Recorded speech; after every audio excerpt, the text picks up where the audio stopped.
I lean closer to my drafting table, tweaking the letter spacing on Mason and Brooke's engagement invitations for the third time. The afternoon light spills across my workspace, illuminating the metallic copper accents I've added to the design. Perfect. Almost perfect. My brother deserves nothing less. My phone buzzes against the oak surface, dancing dangerously close to my coffee mug. Mason's name lights up the screen, sending a reflexive smile to my lips. Parties this weekend. Guest list is super tight. Hope you understand. My hands freeze mid-adjustment. I read the message again, certain I've misunderstood. The delicate brush pen slips from my fingers, leaving an unwelcome streak across the sample invitation. What?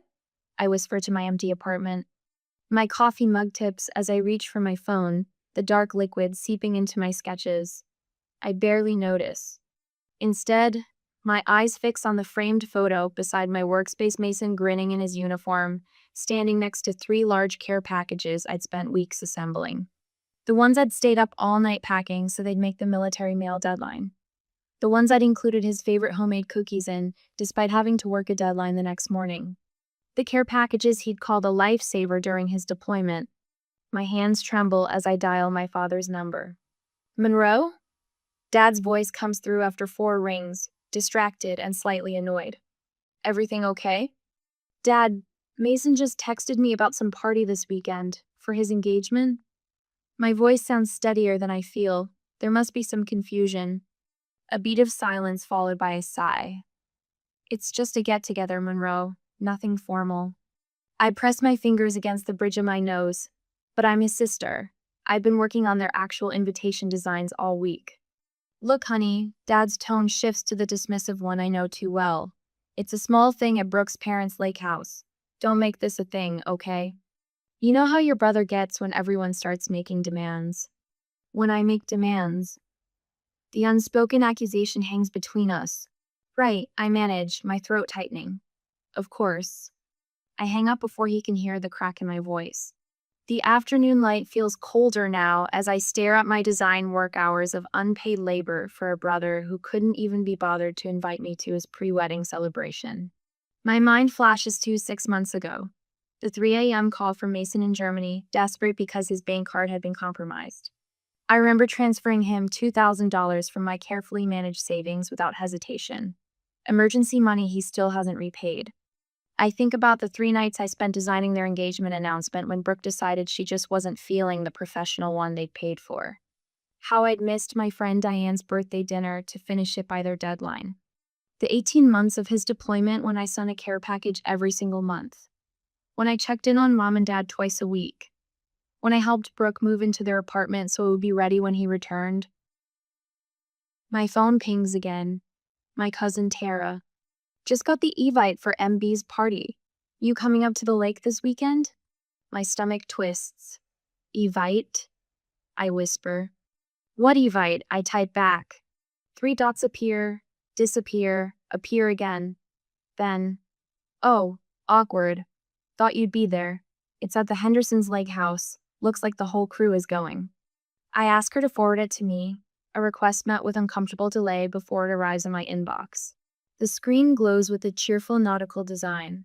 Join us for a lakeside engagement celebration. The details swim before my eyes, but one thing becomes unmistakably clear. This is no intimate gathering. The guest count, 120 plus. I scroll through names, recognizing Mason's work colleagues, distant cousins, Brooke's high school friends. Everyone, it seems, except me. My phone rings. Dad again. Your brother has his reasons, Monroe, he says before I can speak. Maybe he thought you'd be uncomfortable with so many people. You know how you get. How I get? My voice barely carries above a whisper. Just respect his decision. That's all I'm asking. After we hang up, I sit motionless, staring at my bank account on my laptop screen. Years of careful saving. Years of choosing family obligations over personal dreams. My cursor hovers over the Book Now button of the Aspen ski resort I've daydreamed about for years. The one I've put off visiting because someone more important ways needed me. Not anymore. I press Book Now. First class ticket. Mountain View Suite. 6-day stay. As the confirmation email arrives, I snap a photo of my passport beside my plane ticket confirmation. I upload it to Instagram with steady fingers. When you're not on the list, you make your own. The first class cabin surrounds me with a quiet luxury I've never allowed myself to experience. Soft leather cradles my shoulders as I sip complimentary champagne, the bubbles dancing on my tongue. A strange cocktail of guilt and exhilaration floods my system stronger than the drink in my hand. Another? The flight attendant gestures to my nearly empty glass. Yes. The word emerges without hesitation, without the familiar mental calculation of whether I deserve the indulgence. Thank you. My apartment's rent for a month wouldn't cover this single flight, but 6 years of emergency funds sit untouched in my account. Emergency funds that were always available when Mason needed them. The seatbelt sign chimes off, and I breathe deeper than I have in years. The Mountain View suite at the Aspen Lodge makes my apartment look like a storage closet. Floor-to-ceiling windows frame snow-capped peaks, bathed in alpenglow that turns the white slopes to rose gold. The king bed could fit 4 of me. The bathroom gleams with marble I've only seen in design magazines. I stand before the mirror, barely recognizing the woman staring back. Her eyes hold a wildness I haven't seen before, part terror, part defiance. Who are you? I whisper to my reflection. My phone vibrates against the nightstand for the 12th time in an hour. Dad's name flashes on the screen, then disappears as I silence it. Mom's text already waits unread, along with 3 from Mason and 1 from Brooke. I place the phone face down without checking the messages. Whatever family fire needs extinguishing, they'll have to find another bucket. They said what? I clutch my coffee mug tighter as Tara's face fills my tablet screen the next morning.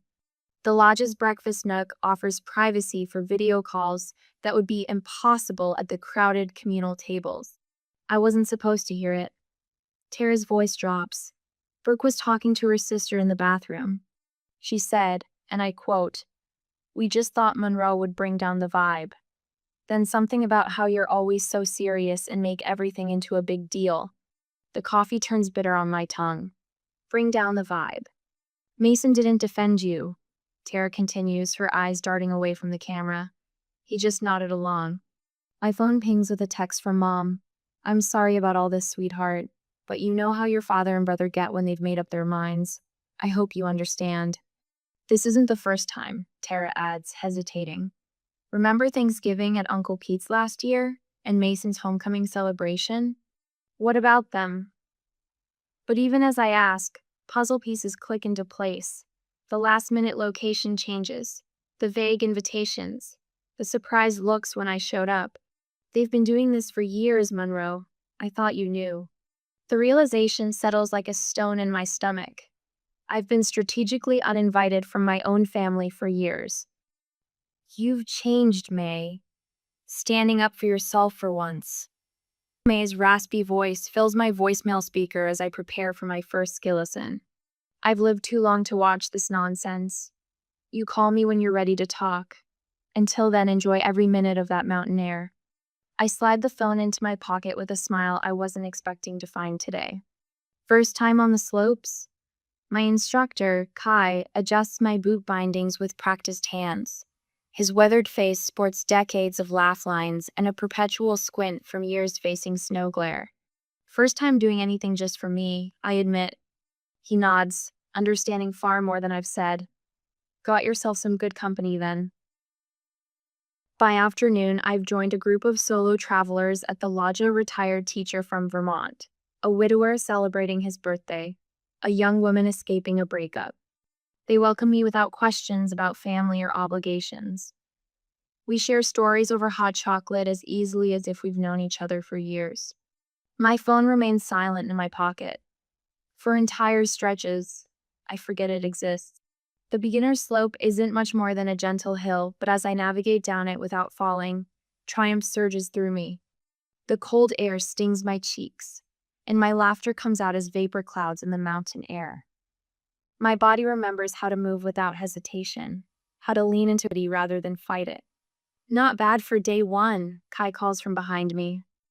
I spent my life making things easier for everyone else. The irony isn't lost on me that I'm finally learning to do the same for myself. The lodge's great room buzzes with après-ski energy. A stone fireplace throws heat and light across comfortable seating clusters, where new friendships form. I sink into a leather armchair, warming my hands around a mug of spiked cider, listening to Sophia's story about swimming with dolphins in Hawaii last summer. I realize with a start that my phone hasn't vibrated in hours. I pull it from my jacket 15 missed calls and 32 unread messages. But instead of the familiar spike of anxiety, I feel only a curious detachment. Whatever crisis they're navigating, they're doing it without me. And they're surviving. And so am I. As the conversation around me swells with laughter, I snap a photo of the breathtaking mountain sunset visible through the windows. I post it to Instagram with steady fingers. Good morning to a new life. Have you ever had to step away from family obligations to discover who you really are? Share in the comments below if you've ever had to make the difficult choice between loyalty to others and loyalty to yourself. The fireplace crackles in the lodge's timber-framed lounge as I raise my mulled wine in a silent toast to myself. 3 days into my Aspen escape, and the knot that's lived between my shoulder blades for years has finally begun to loosen. My phone buzzes against the polished oak side table, then buzzes again, and again. When it vibrates for the 6th time in under a minute, curiosity wins. I set down my drink and pick up the device. 17 notifications. All from Tara. Sauce, complete meltdown happening. Call me now. I hesitate, fingers hovering over the screen. Part of me wants to silence it, to maintain this fragile peace I've found. But another part, the part that spent 3 decades witnessing my family's chaos from the front row, needs to know. I slip outside onto the deserted terrace where pristine snow reflects the resort's golden lights. Tara answers on the first ring, party noise exploding through the speaker. Oh my God, Monroe, you're missing drama. Her voice carries a mix of horror and delight. Mason's been flirting with Kelly Winters, you know, his high school girlfriend, for the past hour. Right in front of Brooke. What? The word forms a visible cloud in the mountain air. It started with reminiscing, then onto the arm, touching, and now they're huddled by the bar laughing, like they're the only 2 people here. I press my fingers against my temple. And Brooke just threw her champagne in his face, the entire glass, then stormed out screaming that the engagement is off. Despite everything, my stomach tightens. Old habits surface my mind, already calculating how to fix this, what words might smooth things over, how to salvage the party. Then I remember I wasn't important enough to be invited. That's not even the worst part, Tara continues. Mason punched the wall after she left. Pretty sure he broke something in his hand. Your dad's losing ETH and Mason got into a shouting match in front of everyone. The bartender cut them both off, and the manager threatened to shut down the whole thing. I can picture it perfectly, Mason red-faced and belligerent, Dad making everything worse with his damage control that only damages. Mom wringing her hands in the corner, pretending nothing is happening. Grandma May is the real MVP though, Tara adds, lowering her voice. She walked right up to Mason, looked him dead in the eye, and said, I'm quoting exactly, "This is what happens when you cut out the only responsible adult in your life." The entire room went silent. A strange sensation bubbles up from my chest, something between a laugh and a sob. For 32 years, I've been the invisible support beam, the emergency contact, the 3 a.m. problem solver, the reliable one who's there for every crisis. Except this time, I'm not. I should go, I say finally. I signed up for a moonlight snowshoe hike. What? Monroe, did you hear what I said? Your brother is imploding, and Brooke just left with her bridesmaids. Everyone's looking for you. They know where I am, I say simply. Because I told them. On Instagram 3 days ago. I end the call and silence my phone completely. 10 minutes later, I'm crunching through pristine powder with 6 strangers and a guy named Ethan. The forest around us is silent except for our breathing and the soft compression of snow beneath our snowshoes. First time? Asks the woman beside me, Catherine from Toronto. I recall from introductions. At everything, I admit. First time snowshoeing, First time in Aspen. First time choosing myself over family drama. She laughs, a genuine sound that echoes among the pines. That last one's the hardest. The physical exertion burns my calves as we climb, my breath coming in visible puffs.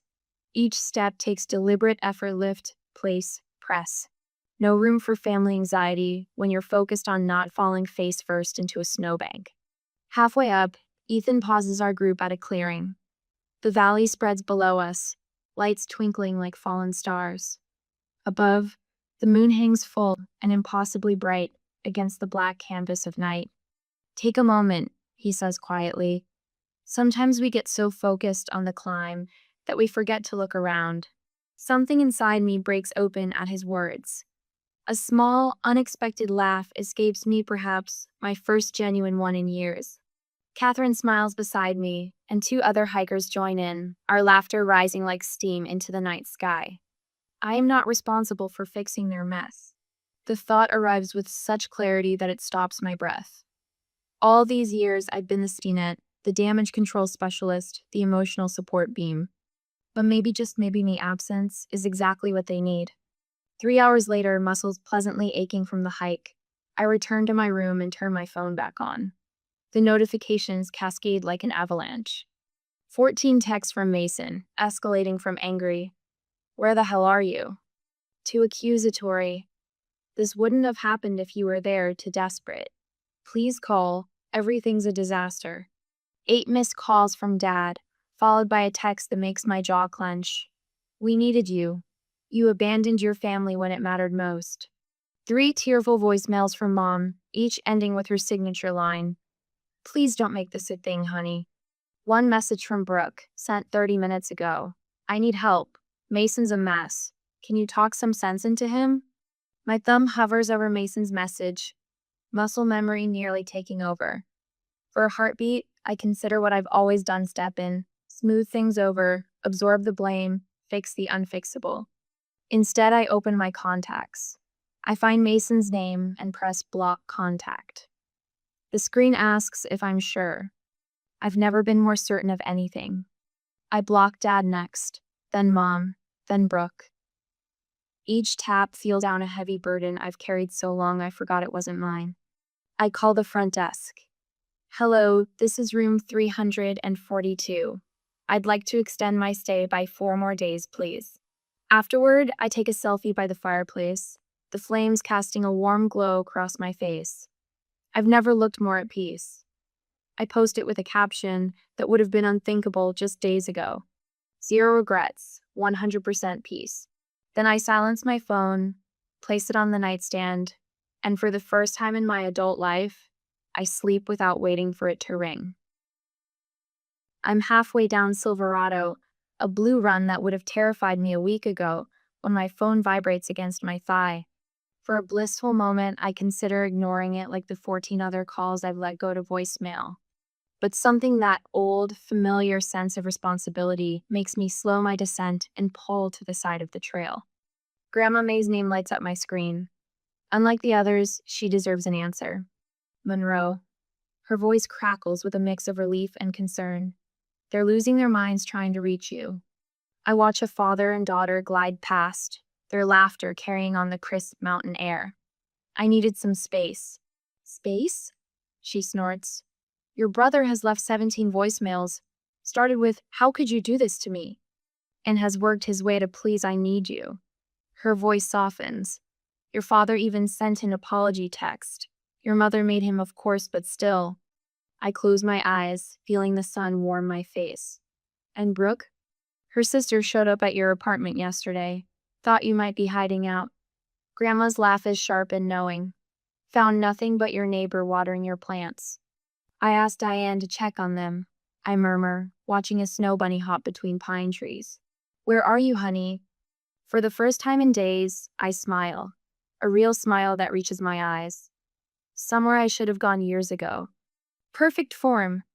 Victor, my ski instructor, calls as I navigate the final turn. 3 days ago, he'd patiently helped me up after countless falls on the bunny slope. Today, I'm carving confident turns down a run aptly named Freedom. "See you at the lodge for après-ski?" he asks as we reach the bottom. Wouldn't miss it, I reply, surprising myself with how quickly I've fallen into this new routine. The lodge staff know me now. Emma at the front desk saves me the morning paper. Paolo remembers my coffee order. And Jeanette, the concierge, stops me with recommendations for dinner spots. Monroe, Jeanette waves as I enter the lobby. The Hendersons wondered if you'd join them tonight. They're doing a family dinner at their cabin and thought you might enjoy a home-cooked meal. I pause, momentarily confused by the invitation. The Hendersons, a retired couple I'd chatted with during a snowshoe tour, have no obligation to me. They want nothing fixed, designed, or solved. They simply enjoyed my company. I'd love to, I answer, and the simplicity of the exchange nearly brings tears to my eyes. Later in my room, I open the leather-bound journal I purchased in the gift shop. I flip past days of entries, watching my handwriting transform from shaky and uncertain to bold and flowing. Day 1. Arrived broken, wondering if I've made a terrible mistake. Day 5. Skied my first blue run today, fell twice, got up twice. No one seemed disappointed in me. Day 7. I recognize my reflection again. I press my pen to a fresh page. Day 8. The woman who arrived is not the woman who will leave. Dr. Winters watches me from across her sunlit office in the resort's wellness center. You've made a deliberate choice to disengage, she says. It's not a question. I nod, turning my silenced phone over in my hands. 67 notifications. I haven't opened a single one. Tell me about your family, she suggests. The unfiltered version. And I do. The words pour out like spring run-off 18 months of care packages during Mason's deployment, the money I'd transferred without hesitation, the invitations I'd designed without compensation, the birthdays I'd missed to meet their demands, the savings account I've depleted solving their emergencies. Going back to those patterns would be self-destruction, I conclude, surprised by my own certainty. Dr. Winters nods. And yet, they're realizing what they've lost. Are they? I ask, not entirely convinced. People rarely change until the pain of staying the same exceeds the pain of changing, she replies. Your absence has tipped that balance. A new message from Tara appears as I settle by the stone fireplace with a book. Grandma May's moved into your parents' guest room. Says she's setting things straight. Dad nearly had an aneurysm. I smile, picturing my grandmother's take-no-prisoners approach. Another message follows quickly. Mason admitted to your dad that they've taken you for granted. Dad actually agreed. I nearly fell off my chair. Before I can respond, a video message arrives from Brooke. I hesitate, then play. Her face appears, eyes red and puffy. Monroe, she begins, voice breaking. I've been awful to you. Not just about the party for months. Years, really. She wipes her eyes with the back of her hand. No careful makeup, no rehearsed speech. I don't know why you'd forgive me, but I hope you'll let me try to make it right. I set my phone down, emotions swirling. As I reach for my wine glass, the front desk calls. Miss Taylor, there's a delivery for you. Downstairs, the clerk hands me a cream-colored envelope addressed in Mason's unmistakable handwriting. I trace my finger over my name, written with unusual care. Inside, a single page begins. I don't deserve forgiveness, but I need to try. I stand motionless in the grand lobby, snow falling softly beyond the windows, wondering how long the journey back to forgiveness should take, and whether immediate reconciliation would heal or harm us both. I fold my last sweater, the cream cashmere I treated myself to at the lodge boutique, and tuck it into my suitcase. 9 days ago, I threw clothes into the same bag, with trembling hands and tear-blurred vision. Today, my movements are measured, deliberate. The woman who fled here barely resembles the one preparing to return. My phone buzzes. Dad again. Just checking what time we should pick you up tomorrow, his text reads. I type my response without hesitation. No need. I've arranged a rental car. 3 dots appear, disappear then. Seems unnecessary. We don't mind. I do, I reply, then silence my notifications. Control begins with small decisions. The rental car, the neutral meeting location. The terms of re-engagement after what they're all calling your little breakdown, as if standing up for myself could only be explained by mental fragility. From my balcony, I take one last look at the mountains that witnessed my transformation. Tomorrow, I'll meet my family at Meridian Coffee Shop, not our kitchen table, where I've swallowed criticisms with Sunday pancakes for 3 decades. Thank you, I whisper to the peaks silhouetted against the twilight sky. I spot them through Meridian's window before entering, Dad checking his watch, Mom nervously stirring her tea, Mason with his arm around Brooke, who's scrolling through her phone. Their tableau of impatience so familiar, it almost pulls me back into old patterns. I straighten my shoulders and push open the door. Monroe. Mom spots me first, half rising with that anxious smile. We saved you your favorite corner spot. I slide into the empty chair, setting down my leather portfolio with deliberate care. The weight of it grounds me. You look different, Mason says, squinting slightly. Skiing agrees with me, I answer, making eye contact with the barista instead of my brother. Well, Dad clears his throat, taking charge as expected. Let's just put this unfortunate business behind us. Your mother's been beside herself, and Mason and Brooke need help planning the rescheduled engagement party. Brooke nods eagerly. We're thinking the first weekend in April. I've already created a spreadsheet of tasks. I've highlighted yours in yellow. My mother reaches across the table, her fingers trembling slightly as they cover mine. Sweetheart, please. The family needs to stay together, especially with everything that's happened. I gently remove my hand from beneath hers and open my portfolio. Before we move forward, we need to address what happened.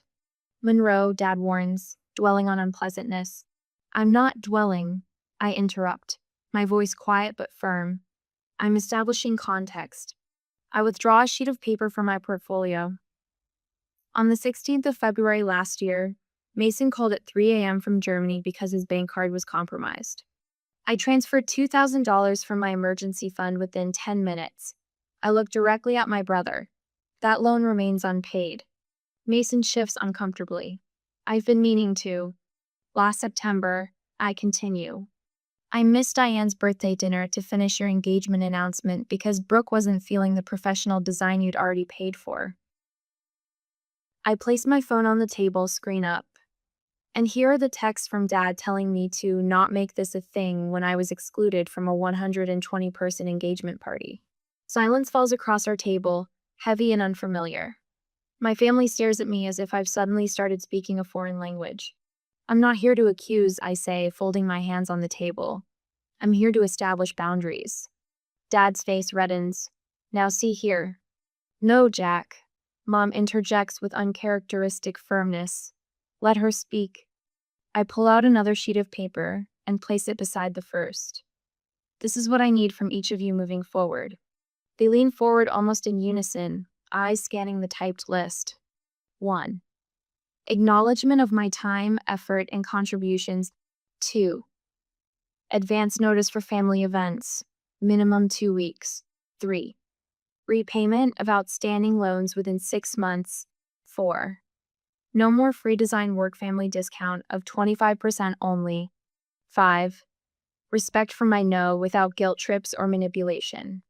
If these boundaries are crossed, I continue. I will limit contact until the behavior changes. I've learned that love without respect isn't sustainable. And if we refuse this ultimatum, Dad's voice wavers between anger and disbelief. Then you'll be making a choice about what kind of relationship you want with me. I straighten the papers with steady hands, and I'll respect your choice by making my own. Mason wipes an unexpected tear. Monroe, I didn't realize. I know, I say, softening slightly. That's part of the problem. These seem reasonable, Mom offers tentatively, glancing at Dad.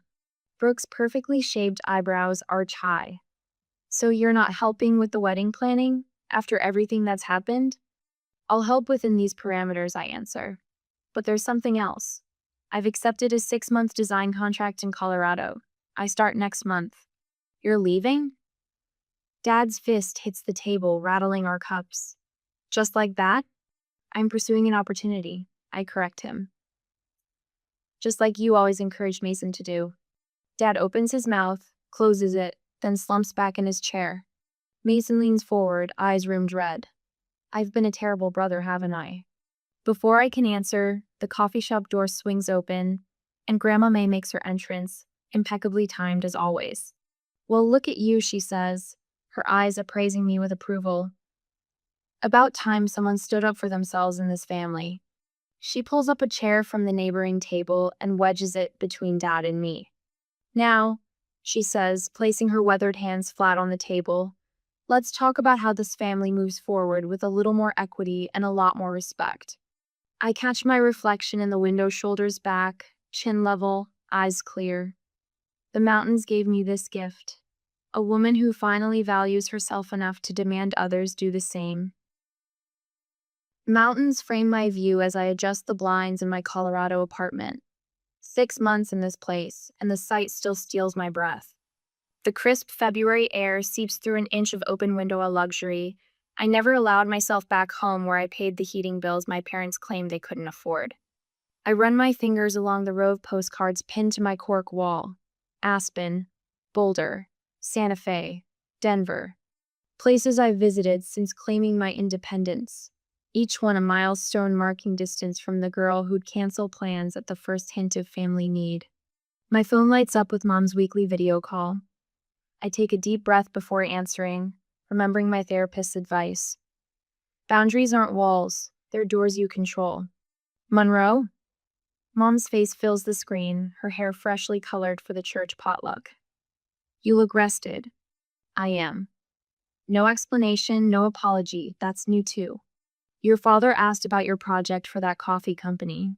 She pauses, fumbling with her reading glasses. He saw their billboard off Highway 40. Said it had your signature style. 6 months ago, I'd have launched into an extended explanation, seeking validation. Today, I just smile. It was a good client. They've already commissioned 3 more designs. A notification slides across my screen, a text from Mason. Sample wedding invitations came today. Using your color scheme suggestion. Thanks, sis. No desperate plea for help. No last-minute crisis. Just acknowledgement. Progress. After we hang up, I open my laptop to an email from Tara with apartment listings in Denver. Consider me as a roommate, she's written. Colorado looks good on you. I sip my coffee and allow myself a moment of quiet pride. The family that once saw me only as a utility has begun the awkward, imperfect work of seeing me as a person. Grandma May's weekly letter sits unopened on my counter, her elegant cursive visible through the envelope. Her correspondence has been my anchor through this transition. Last week she wrote, "Your father actually asked me how to make your mother's birthday special without putting the burden on you. First time in 40 years that man's asked for advice." I tucked the letter into my journal for later, savoring the anticipation. Today is for focus. My design business has tripled since moving here. Clients who value my boundaries lining up for my services. The invitation sits on my coffee table, Mason and Brooks' revised wedding plans. A simple ceremony, 30 guests. My name on the envelope in Mason's handwriting, not Brooks' mother's secretary's. I haven't decided yet. My therapist nodded thoughtfully when I showed it to her. Attending doesn't mean returning to old patterns, she reminded me. Hotels exist for a reason. Later, I'll meet with Jenna, a design student struggling with family expectations. She reminds me of myself, talented but hesitant to claim space. The scholarship I established at the local college connected us. You're helping me give myself permission, she told me last week. A familiar heaviness tries to settle on my shoulders as I remember next week's women's retreat where I'm speaking about boundaries. The old Monroe would panic at being seen as an expert on something she'd only recently mastered. But that was before. Instead, I closed my eyes and practiced my evening gratitude ritual. Thankful for courage, for mountains, for the quiet satisfaction of a life that belongs to me.